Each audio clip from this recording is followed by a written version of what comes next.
Mantras of our Divine Mother, date 31st December. Our Divine Mother says, goodbye to the previous year, welcome to the new one. With my blessings, says our Divine Mother.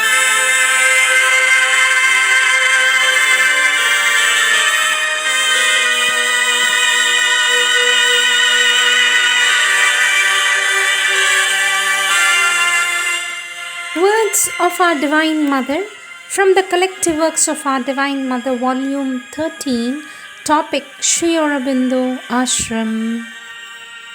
Our Divine Mother says Sri Aurobindo was living in Pondicherry with 4 or 5 disciples from 1910 to 1920.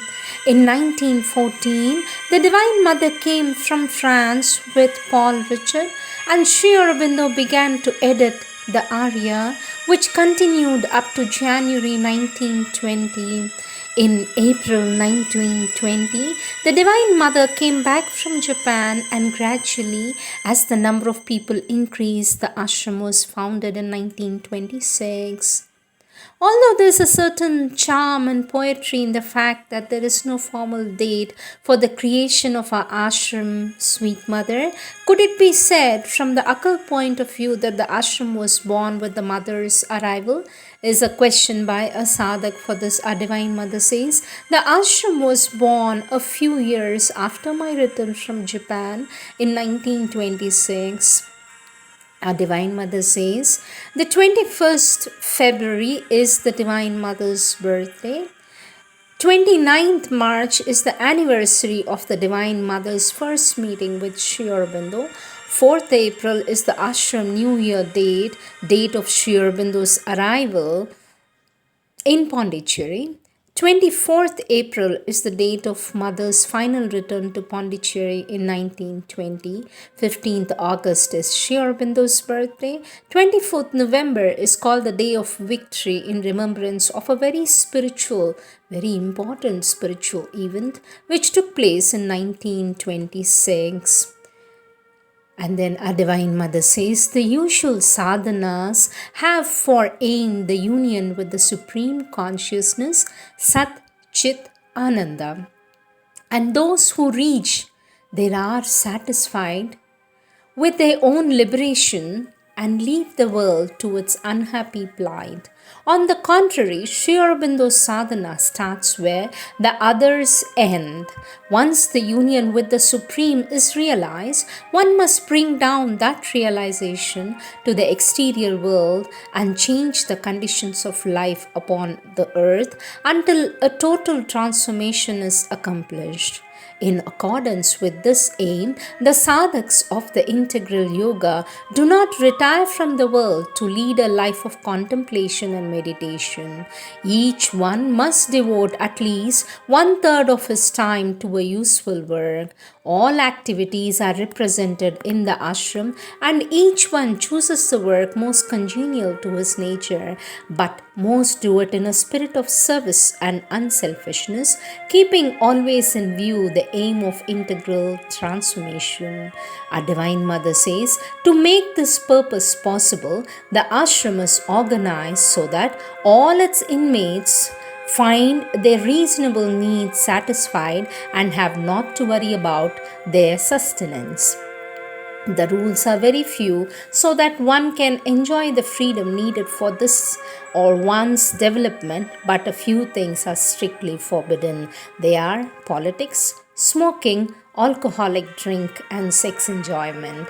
Great care is taken for the maintenance of good health and the welfare and the normal growth of the body of all, small and big, young and old. Appearances and rules change, but our faith and our aim remains the same. Ours is neither a political nor a social, but a spiritual goal. What we want is a transformation of the individual consciousness, not a change of regime or a government. For reaching that goal, we put no confidence in any human means, however powerful. Our trust is in the divine grace alone. For us here, there is only one thing that counts, We aspire for the divine, live for the divine, act for the divine. It is ages of ardent aspiration that has brought us here to do the divine's work.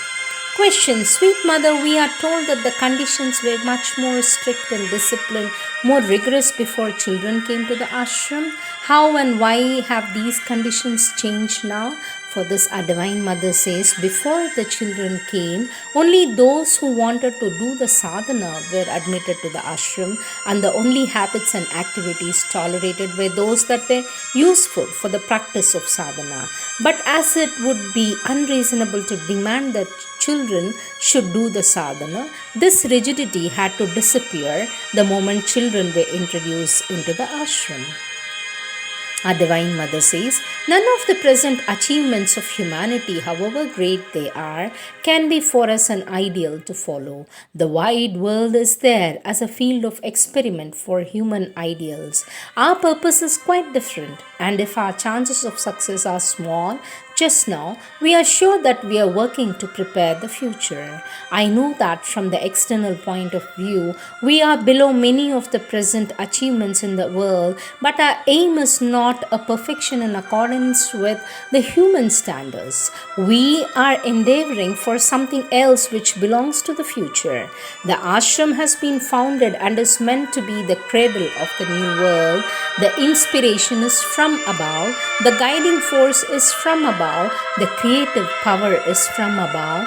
The work to be done for the descent of the realization of the new realization is at work right now. It is only by its shortcomings, its deficiencies, and its failures that the ashram belongs to the present world. None of the present achievements of humanity have the power to pull the ashram out of its difficulties. It is only a total conversion of all its members and an integral opening to the descending light of truth that can help it realize itself. The task, no doubt, is a formidable one, but we receive the command to accomplish it, and we are upon earth for that purpose alone.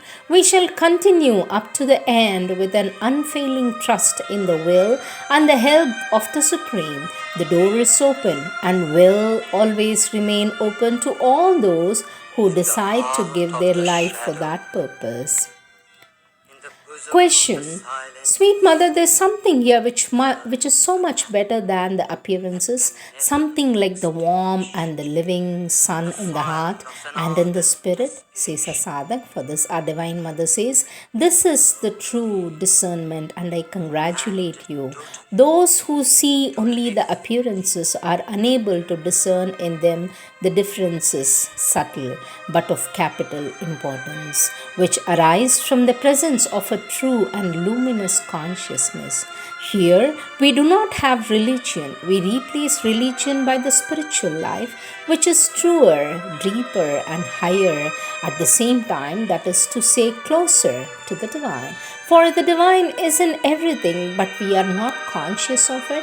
This is the immense progress that man must make.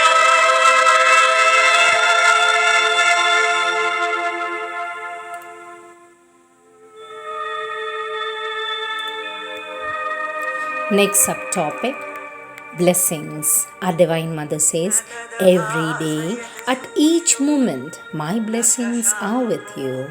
My child, says our Divine Mother, my child, my blessings are with you to widen and purify your consciousness so that peace may always be within you.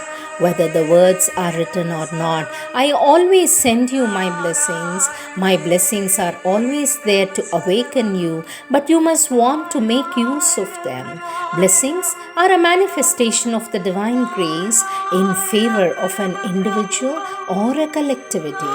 My love and blessings, my love and blessings are with you. Understand that blessings are for the best spiritual result, not necessarily according to the human wishes. My blessings are always there, but they are very dangerous. They cannot be for this one or for that one or for against this person or against against that thing. It is for, oh well, I'll put it in a mystic way. It is for the will of the Lord to be done with full force and power. So it is not necessary that they should always be a success. They might be a failure also if such is the will of the Lord. And the will is for progress. I mean, the inner progress. So whatever will happen will be for the best. My blessings again are always with you, says our Divine Mother. These are the words of our Divine Mother.